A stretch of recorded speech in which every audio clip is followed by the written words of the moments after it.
पानी लेके आए तो जाके। जी राशिद जमाल साहब। जी अस्सलाम वालेकुम। वालेकुम सलाम। जी मुफ्ती साहब, मैं काफ़ी मतलब अपने मोहल्ले में, मैं हिंदुस्तान से हूँ।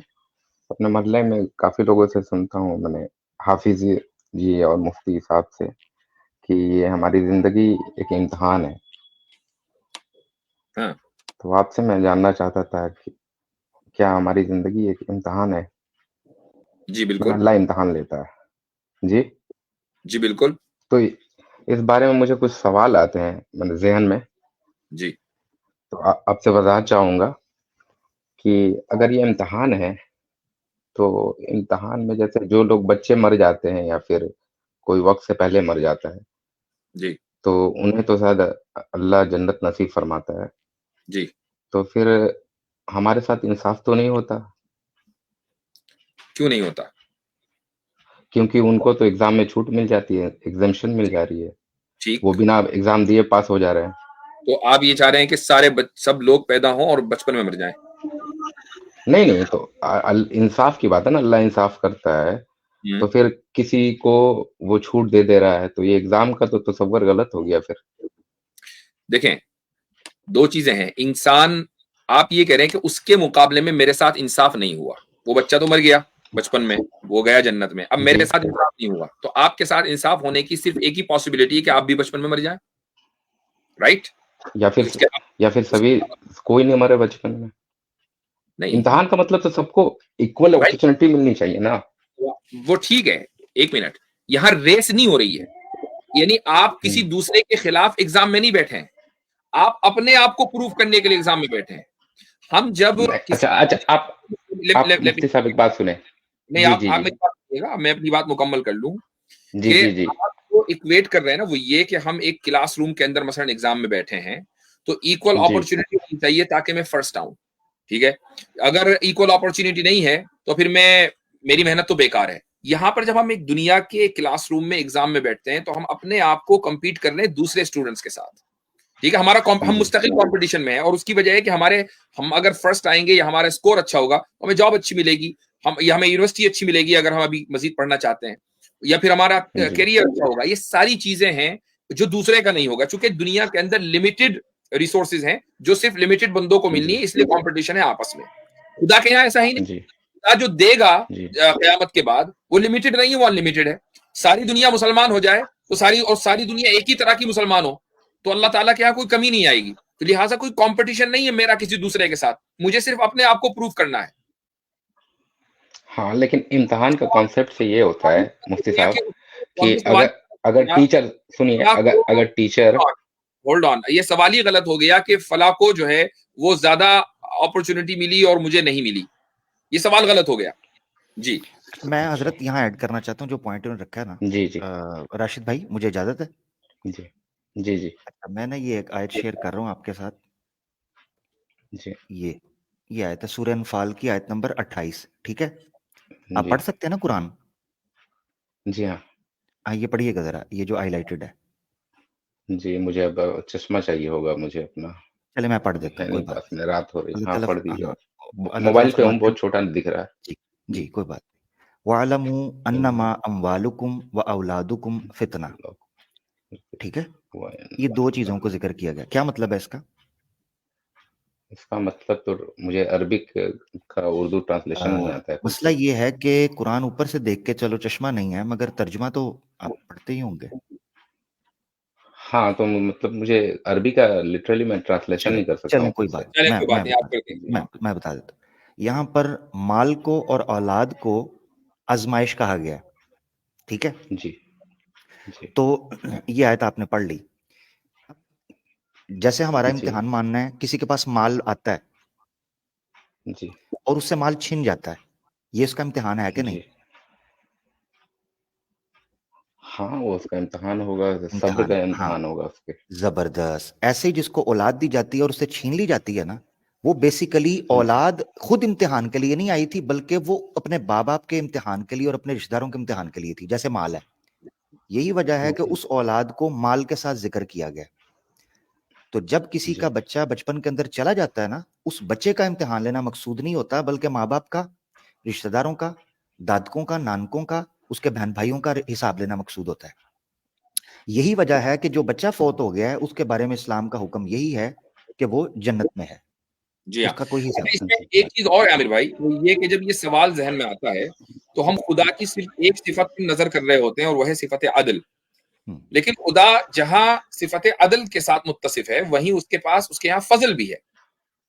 तो हम दोनों को साथ लेकर चलेंगे कि उसने उन बच्चों के ऊपर फजल किया कि बड़े होने से पहले वो चले गए जन्नत में, और ये दूसरों के साथ नाइंसाफी नहीं है चूंकि आपस में कंपटीशन नहीं चल रहा था, और उन बच्चों को वापस लेकर खुद इम्तिहान हुआ किनका, पेरेंट्स का, जैसे कि अभी आमिर भाई ने कहा। तो ये इश्क है भाई राशिद साहब। भी आ गई जी, ये आयत भी हाँ, कमेंट मैं से अपनी आ बात गई। कहूँ मुफ्ती साहब? वला नबलुवन्नकुम बिशैइन मिनल खौफि वल जूइ व नक्सिम मिनल अमवालि वल अनफुस, जान का नुकसान। तो ये समझे जान का नुकसान को माल के तिजारत के नुकसान में रखा है। इसका मतलब ये है कि आपकी औलाद का घट जाना, माता पिता का फौत हो जाना, बहन भाइयों का चले जाना, ये बिल्कुल ऐसे ही है जैसे माल का छिन जाना आपका। यानी सूरह असर की जो अपना नमाज असर के बारे में एक रिवायत गालिबन सुनन नबी दाऊद के अंदर है कि अल्लाह के रसूल ने फरमाया कि तुम्हें पता है जिसकी असर की नमाज छूट जाए उसका क्या है, फकअन्नमा वुतिरा अहलुहु व मालुहु। जी हाँ, नमाज असर का, यस बुखारी में, कि नमाज असर का छूट जाना ऐसे है कि अन्नमा वुतिरा अहलु व मालुहु, जैसे उसका माल और अहल उससे छीन लिए गए। इसका मतलब है माल और अहल का छिन जाना ये आजमाइश है, तकलीफ की बात है, उस पर वो सब्र करें। ठीक है भाई, चले मैं अपनी बात कंप्लीट कर लूं मुफ्ती साहब? हाँ, जल्दी से कर लीजिए, 3 घंटे हो चुके हैं। जी जी जी, मैं अपनी बात कंप्लीट कर लूं। मैं कह रहा था कि जैसे इम्तिहान का जो कॉन्सेप्ट होता है, तो अगर कोई टीचर किसी को बिना एग्जाम दिए पास कर दे या किसी को नहीं लिखे बिना भी पास कर दे, तो वो तो इंसाफ नहीं होगा ना।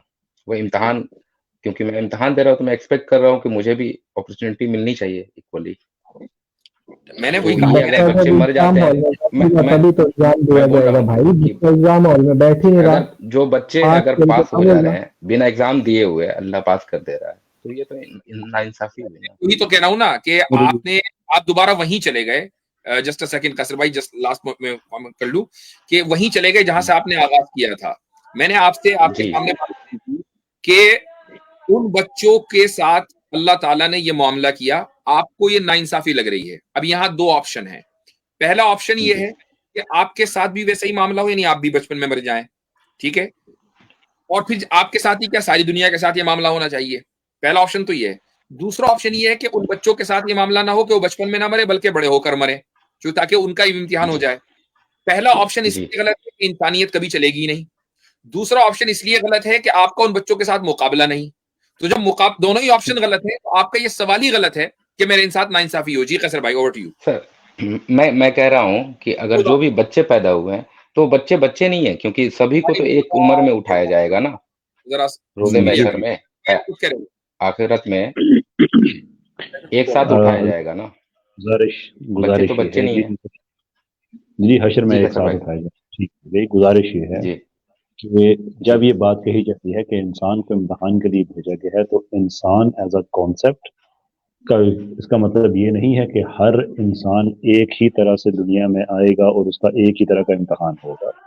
एक एक जी इंसान की बात नहीं की जा रही, इंसान की बात की जा रही है, द मैन का, जी नंबर वन। क्योंकि जो आपने बात की है इसके अंदर बहुत से जो जो प्रॉब्लम है इस प्रेमिस में, वो ये है कि दो नौजवान लोग जो बचपन में जो फौत नहीं हुए, बड़े हो गए हैं, एक महल में रह रहा है, एक झुग्गी में रह रहा है, वो कह सकता है भाई इंसान इम्तहान के लिए आया था, तो ये कौन सा इम्तहान है कि उसके पास की प्रॉब्लम्स वो वाले नहीं है जो मेरे पास है। ठीक, इसलिए हम ये नहीं कह सकते कि हर जिस कॉन्सेप्ट को आप लेके चल रहे हैं वो ये है कि हर इंसान का इम्तहान एक तरह का होगा। तो इसमें एक बेसिक अंडरस्टैंडिंग का प्रॉब्लम है। दूसरा ये है कि अगर तो सिचुएशन ये हो कि किसी मेडिकल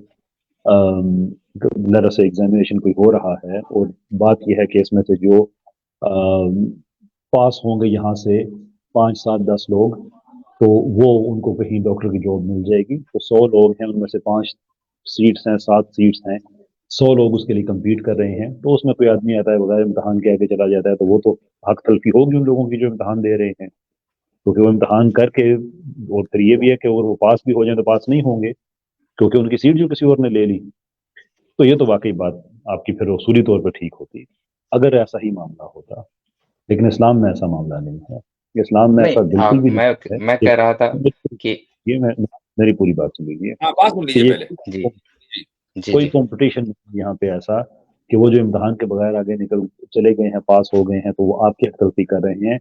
आपने अपना ही इम्तिहान देना है। आप पूरी दुनिया में जब से दुनिया बनी है, अगर आप वाहिद इंसान इस दुनिया में आते तो इम्तिहान आपने अपना ही देना था। सो जी हाँ। इमेजिन करें कि आप 8 अरब की दुनिया में नहीं रह रहे हैं, आप अकेले होते तो इम्तिहान आपने अपना ही देना था। और कोई इंसान नहीं होता तो आपका मामला दरख्तों के साथ होता कि उनके साथ आपने कैसे ट्रीट किया, अल्लाह की इबादत कैसे, ये सारे का सारा ये आपका इम्तिहान अपना था। असल में आखिरी चीज कैसर इसमें भाई को, कैसर भाई इनके जहन में जो बात बैठी हुई है वो ये कि इम्तिहान का मतलब ये कंपटीशन। इम्तिहान कंपटीशन नहीं है। आप किसी के साथ कम्पीट नहीं कर रहे हैं।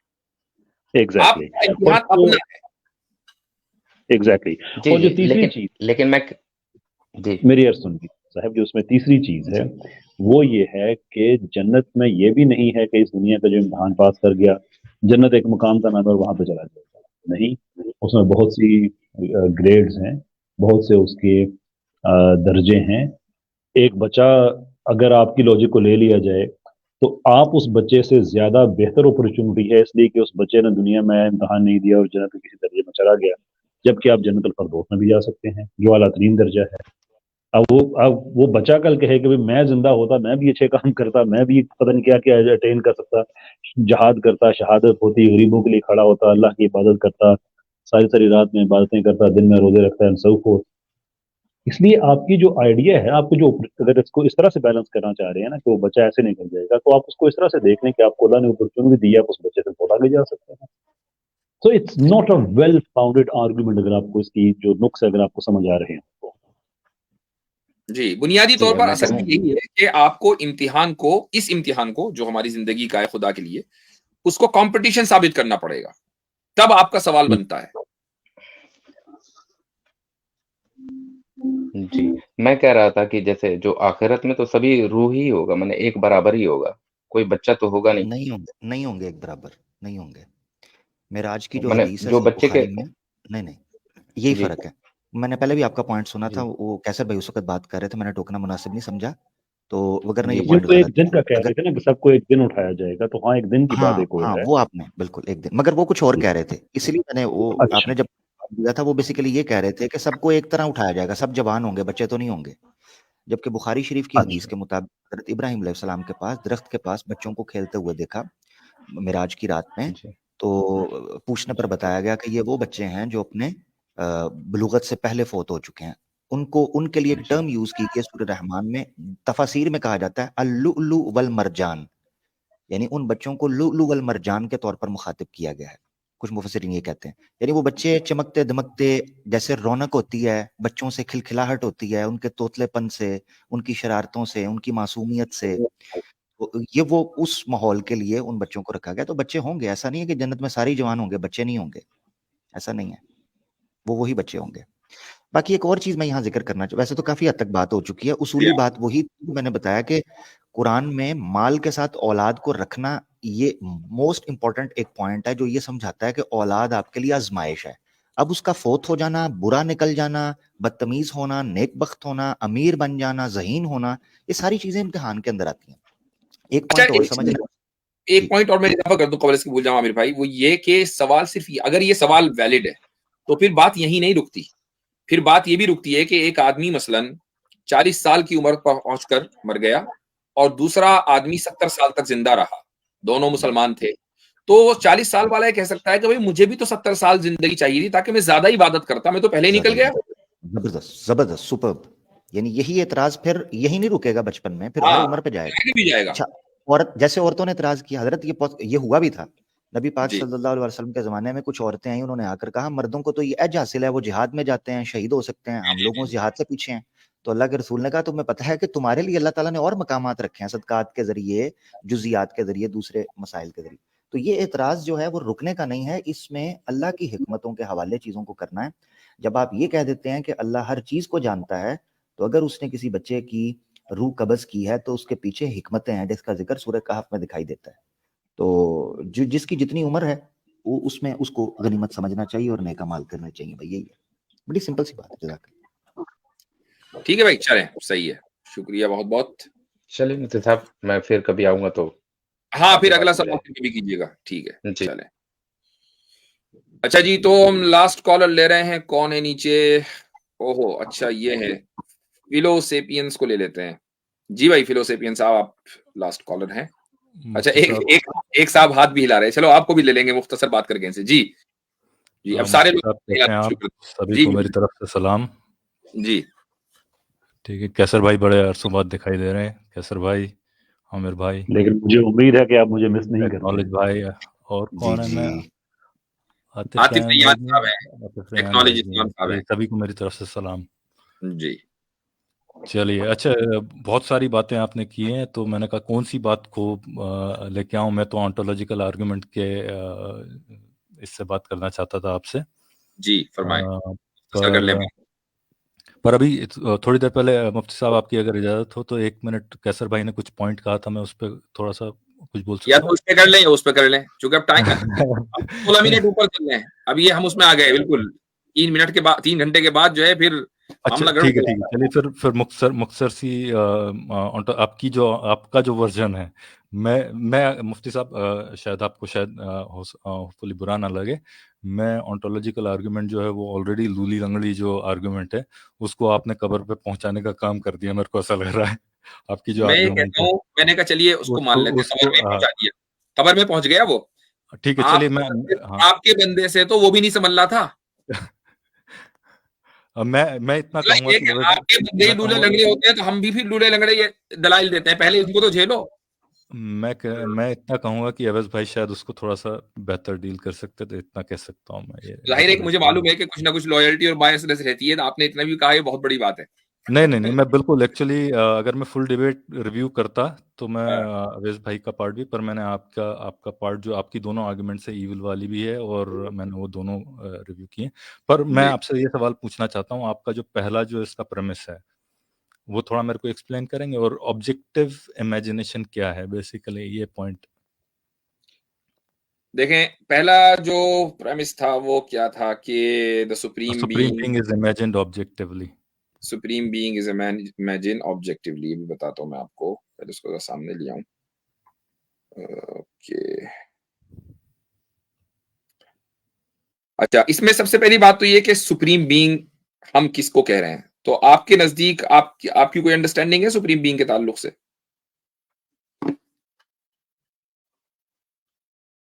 जी भाई। सॉरी सॉरी मुफ्ती साहब, मैं आपसे पूछूंगा कि आपकी क्या नहीं, मैं तो अभी अंडरस्टैंडिंग जवाब दे रहा हूँ, है। मैं जवाब दूंगा अभी। मैं थोड़ा सा ये समझना चाह रहा था कि आपको अगर कहा जाए कि सुप्रीम बीइंग क्या है या क्या होता है, तो आपकी कोई अंडरस्टैंडिंग है इस ताल्लुक से? नहीं, ये तो आपने डिफाइन किए हैं वर्ड, तो मैं तो नहीं, इसमें मैं कुछ तो भी नहीं करूंगा। कहूँ, मेरे मैं मेरे मैं अंडरस्टैंडिंग में तो नहीं है कोई भी, मैं तो सुप्रीमिंग मानता ही नहीं हूँ, तो फिर नहीं नहीं, वो मैं मैं नहीं किस कह रहा बात हूँ पे मानते कि नहीं मानते। अगर सुप्रीम बीइंग का लफ्ज आपके सामने बोला जाए, तो आपके जहन में क्या बात आती है, वो बता दीजिए। नहीं, मतलब ये जो थियोलॉजिकली अगर कहेंगे तो किसी भी ओमनीपोटेंट, तरह, थियोलॉजिकली, ओमनीसेंट, लॉजिकली, रैशनली, कुछ भी। जी राइट, ओमनीपोटेंट। आप, ये मैं आपको क्लासिकल थियोलॉजी के हिसाब से बता रहा हूँ, जो जूडियो क्रिश्चियन थियोलॉजी के हिसाब से है, राइट। तो मैं उस हिसाब से बता रहा हूँ, नहीं, ओमनीपोटेंस है। ऑमनीपोटेंट होना कोई जरूरी नहीं है। यानी नहीं, ये मैं इसीलिए ये बात है, ये कोई जरूरी नहीं है। इसीलिए मैं आपसे कह रहा हूँ कि आपकी क्या डेफिनेशन, क्योंकि मैं जो तो हमेशा से इसको है, जो हमेशा हाँ, से है।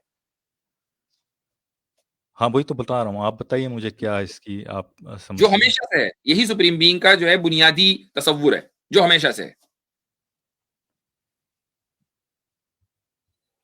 जिसको हम हम्म, वाजिबुल वजूद बोलते हैं, जिसको हम नेसेसरी बीइंग बोलते हैं फिलोसॉफिकली, लेकिन एक आम जबान में एक आम आदमी के लिए जो हमेशा से है, वो सुप्रीम बीइंग है। हाँ, पर उसकी कुछ सिफात हैं, वो आप सिफात रखते हैं, राइट, आप उन सिफातों को सिफातों को हमने भी मानते सिफातों को हैं। हमने भाई एक बात बताइए, आप अपने प्लेयर को सधाकर सिखाकर, क्या फैसल भाई चले गए क्या? कैसर भाई फैसल भाई, कैसर भाई ड्रॉप हो गया, ऐसा लग रहा है। हाँ आमिर भाई जरा सा जगह बनाइएगा, फैसल भाई ड्रॉप हो गए अच्छा, मैं तो। हाँ पता नहीं, अब वो निकले हैं, मैं पूछता हूँ उनसे कि क्या हुआ है। हाँ, हाँ, उनको तो उनको ले लीजिए। जी, आप बताइए कि पूछता हूँ क्या दूंगा। है। तो मेरे कहने का मतलब ये है कि आपने जो अपना प्लेयर भेजा था ना हमारे यहाँ, वो इतना बोधा साबित मैं उससे कह रहा हूँ कि भाई, अच्छा मैं बताऊँ, देखो टैक्टिक हमें, कैसर भाई ने कुछ दिन पहले एक बात कही कि भाई हमें बताना पड़ेगा मुल्हिदों को कि हमसे कैसे बात करनी है। अगर उवैस ये मान जाते उस दिन कि हाँ जी चलो ठीक है, जात को मान लिया मैंने, अब चलो सिफात पे बात करेंगे, हाँ सिफात पे बात करते ना फौरन, वो बंदा जाति से नहीं हट रहा था, तो मैं सिफात पे क्यों आता? अब नहीं आप तो बताइए, सुप्रीम क्योंकि आपको आप इंसाफ मान के चल रहा हूं, तो आप खुद ही बताइए कि मैं जात पर बात कर रहा हूं, और जब जात साबित कर लूंगा तो सिफात पर बात करूंगा, तो होना नहीं क्या पर चाहिए?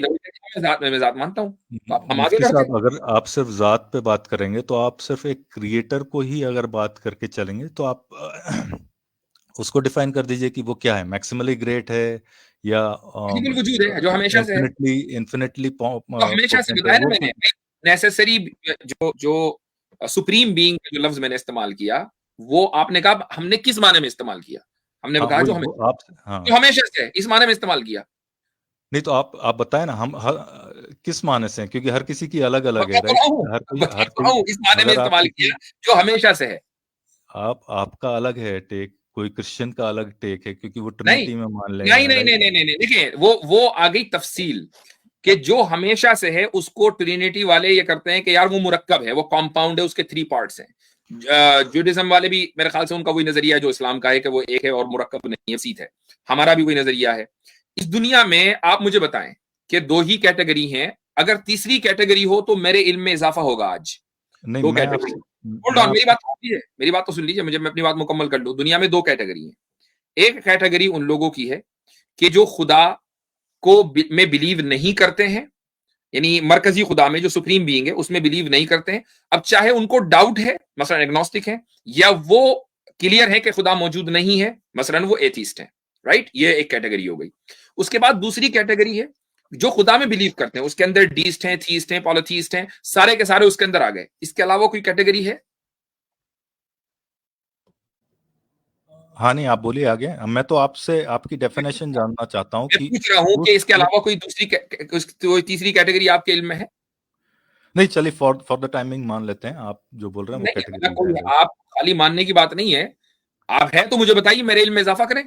मैं इससे आगे जाना चाहता हूँ। मैं वो जो भी आपकी डेफिनेशन है सुप्रीम बीइंग की, मैं उसको भाई मैं भी थोड़ा वहीं सा पहुंच और रहा हूँ, मुझे ये तो बता कीजिए दें। ना, मैं इससे आगे जाना चाहता हूँ, इस सवाल को ध्यान में रखें। हाँ, मैं इससे आगे जाना वो आप ये बताइए कि कोई तीसरी कैटेगरी है, नहीं तभी तो आगे बढ़ेंगे, है या नहीं है? आप एक बार फिर से दोनों कैटेगरीज रिपीट करेंगे? मैं थोड़ा कहीं डिस्ट्रैक्ट हो गया था फॉर द चलें, टाइमिंग, जो भी सॉरी। लोग हैं, इंसानियत है, उसको आप 2 जगह कैटेगराइज कर सकते हैं, 2 कैटेगरी में। एक कैटेगरी वो है जो खुदा में बिलीव नहीं करती, चाहे शक की बुनियाद पर या उसे यकीन है कि खुदा नहीं है, उनको हम एग्नोस्टिक या हम एथिस्ट बोल सकते हैं, ठीक है? एक वो कैटेगरी है जो बिलीव करती है, चाहे वो किसी भी तरह बिलीव करे, मसलन वो थीस्ट हो, डीस्ट हो, पॉलिथीस्ट हो, कुछ भी हो, ये दूसरी कैटेगरी है। इसके अलावा कोई तीसरी कैटेगरी है? ओके, हम मान लेते हैं बाइनरी, आप डिवीजन मान लेते हैं, एक्सक्लूडेड मिडल वाला, ठीक है? What you mean? हाँ नहीं, सही है, आपकी बात मान ली मैंने। ठीक है, मान ली।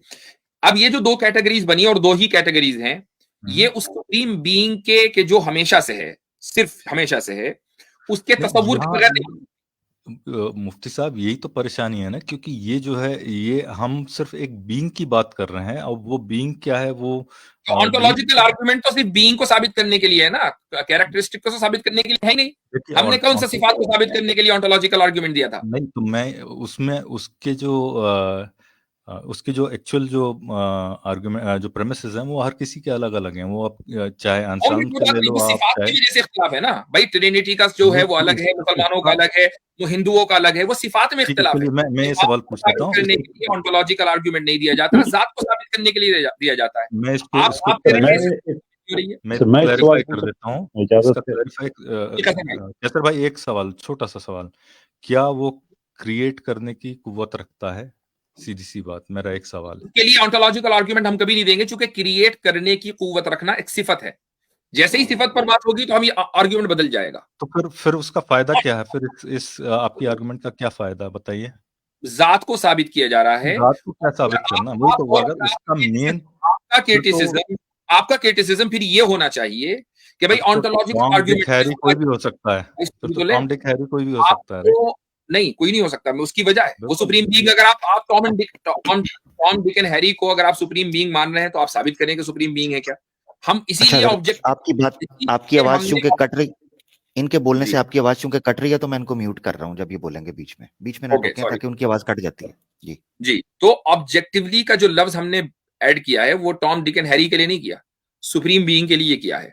और सुप्रीम बीइंग का तस्वुर मैंने आपको बता दिया है और आप इसको तस्लीम कर चुके हैं कि दुनिया में दो ही कैटेगरी है, लिहाजा जो भी परसीव करेगा वो उसी सुप्रीम बीइंग को करेगा, यानी जो हमेशा से है। तो ऑब्जेक्टिव इमेजिनेशन इसको बोला जाता है।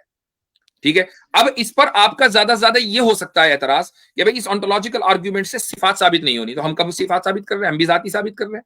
हमने कब कहा कि सिफात साबित हो रही है? जी कैसर भाई आप कुछ कहना चाह रहे थे? मैं दो चीजों में कंफ्यूज हूँ फिलोसफियन साहब के हवाले से। कि पहली बात यह है कि आपने डिबेट में एक ऑन्टोलॉजिकल आर्गूमेंट दिया है, तो श्योर हम एक आर्गूमेंट पे बात कर सकते हैं, लेकिन उनका प्रॉब्लम आपके आर्गूमेंट्स तो नहीं है। उनका तो असल में जो कॉन्सेप्ट ऑफ ऑन्टोलॉजी है उससे है, नॉट ऑन्टोलॉजी, ऑन्टोलॉजिकल आर्गूमेंट्स की बात हो रही है। तो वो कोई एक सिंपल आर्गूमेंट तो है नहीं, वो तो एक होस्ट ऑफ आर्गूमेंट्स, जिनके बहुत से मुख्तलिफ लोगों के आर्गूमेंट्स की पूरी बॉडी है एक। तो उसमें से वो स्पेसिफाई अगर करें कि किस आर्गूमेंट की बात कर रहे हैं, तो मुमकिन है बहुत से ऐसे ऑन्टोलॉजिकल आर्गूमेंट्स हों कि हम भी उससे इतफाक न करें। तो वो स्पेसिफाई तो पहले कर ले कम से कम कि वो किस ऑन्टोलॉजिकल आर्गूमेंट की बात कर रहे हैं, नंबर वन। नंबर टू, फिर सेकंड साहब, मैं एक आपको बताने के बजाय मैं आपसे एक दो सवाल करना चाहूंगा ताकि हम गुफ्तगू हमारी आगे बढ़े। आप जो इस्तिफात की बात कर रहे हैं, सो लेट अस से कि गॉड मर्सीफुल है, या गॉड एक इंटेलिजेंट डिजाइनर है। अब मैं अगर आपको एग्जांपल दूं कि आप यूनिवर्स की फाइन ट्यूनिंग को देखें, अपने इंसानी जिस्म को देखें कितना फाइन ट्यून है, वेदर आप इससे एग्री करें या ना करें कि ये खुदा ने बनाया है, लेकिन अगर मैं आपको आर्गुमेंट के तौर पे ये प्रेजेंट करूं, तो आप इसको एक एम्पिरिकल आर्गुमेंट एक्सेप्ट करेंगे?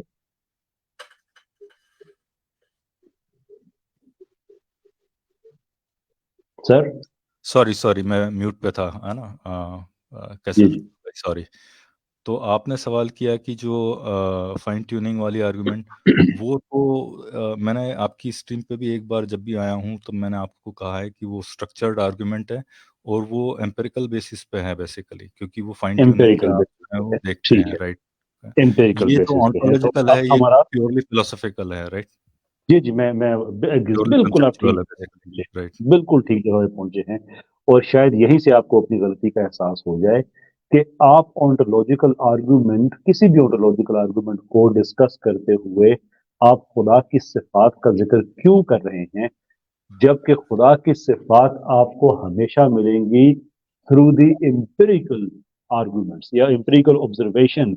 जबकि ये एक कॉन्सेप्चुअल आर्गुमेंट है, इसका एम्पिरिसिज्म से ताल्लुक ही नहीं है, इसका ताल्लुक आपकी रीजनिंग के साथ मैं है। बताता हूँ क्यों है आपको, कैसर भाई, 1 मिनट है ना, फिर मैं आप जी उसी फिर जगह मैं पे जवाब मैं दूंगा आना कि बोलिए चाहूँगा, बोलिए क्यों है जी। है सिफात ना? से इसका तो ये यानी जो आप क्या कहना चाह रहे हैं आपने कि आर्ग्यूमेंट का एक सिफात से मुफ्ती ताल्लुक है, आप ये साबित साहब, करना चाह रहे हैं? हाँ, मैं 1 मिनट इस पे आपका जो जी आर्गुमेंट था मैं वो छोड़ देता हूँ, सिफात को अभी मैं दरकिनार कर देता हूँ, साइड कर जी देता हूँ, ठीक है? आपने लिखा है the supreme being is imagined objectively, right? मैं आपके बिल्कुल लिटरल वर्ड फॉर वर्ड आपने जो लिखा है, आपका जो प्रेमिस ए है उसमें, द फिर सुप्रीम उस सेकंड बीइंग साहब, अगर इज आप मेरी बात इमेजिन्ड, का जवाब दें, ठीक है? तो कैसर आप भाई और मैं तरफ आपके इस आपको पे भी आता हूँ, आपके साइड पे भी आऊंगा मैं, पर मैं सर, मैं सिर्फ, मैं ये चाहता हूँ, पॉइंट बात बताना फिर चाह रहा बहुत हूँ। ज़्यादा फैल जाती है मेरे भाई, बात बहुत फैल जाती है। मैं आपसे सिर्फ ये जानना चाहता हूँ कि खुदा की सिफात ऑब्जर्वेबल चीजों से हम डिड्यूस करते हैं, इसका ताल्लुक एम्पिरिसिज्म से है, जबकि ऑन्टोलॉजिकल आर्गुमेंट का ताल्लुक एम्पिरिसिज्म से सिरे से है ही नहीं।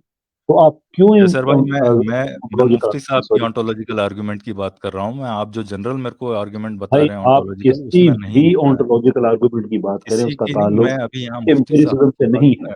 मैं यहाँ मुफ्ती भाई साहब की आप ऑन्टोलॉजिकल आर्गुमेंट पर बात कर रहा हूँ, आप कैसर मेरी भाई। बात नहीं समझ रहे हैं, आप मेरी बात नहीं समझ रहे हैं। मैं एक्वाइनस आपकी का, बात समझ रहा हूँ कैसर भाई, मैं आपकी बात समझ रहा हूँ। मेरी मैं मेरी आपको सुन बता लीजिए, रहा हूँ शायद आपको कि ये समझ में इन्होंने, आए। मुफ्ती साहब ने 100% एक्वाइनस ट्रू का जो लिखा है ये ऑन्टोलॉजिकल किस बिना पे आर्गुमेंट लिखा है। अपना था, एंसल्म का अपना है, डेकार्ट का अपना है, लाइबनिज का अपना है, उन सब की डिफरेंस, और बहुत से लोगों का अपना कांटिंगा का अपना है। है, लेकिन सबकी सब में बात है, जो सबके चीज इसमें फ्लॉज कॉमन हैं। है, फिलोसफियन साहब, अगर आप उलझने आए हैं तो मैं खामोश हो जाता हूँ। नहीं, आजकल कैसर भाई, आप मेरे को पॉइंट आजकल नहीं इन्होंने लिखने दे रहे हैं मेरा, मैं जो पॉइंट तैयारी कर और रखना चाह तरीके रहा की हूँ। करनी होती है मैं तो ये उलझना ही आपसे कहते हैं। मैं एक जुमला आपसे कहने के लिए 3 दफा कहना पड़ता है मेरी बात पूरी हो लेने में। नॉट एंटायरली श्योर कि ये कोई फिलोसॉफिकल एटीट्यूड है ये। इजाजत है मुझे, मैं अपनी बात पूरी कर लूं?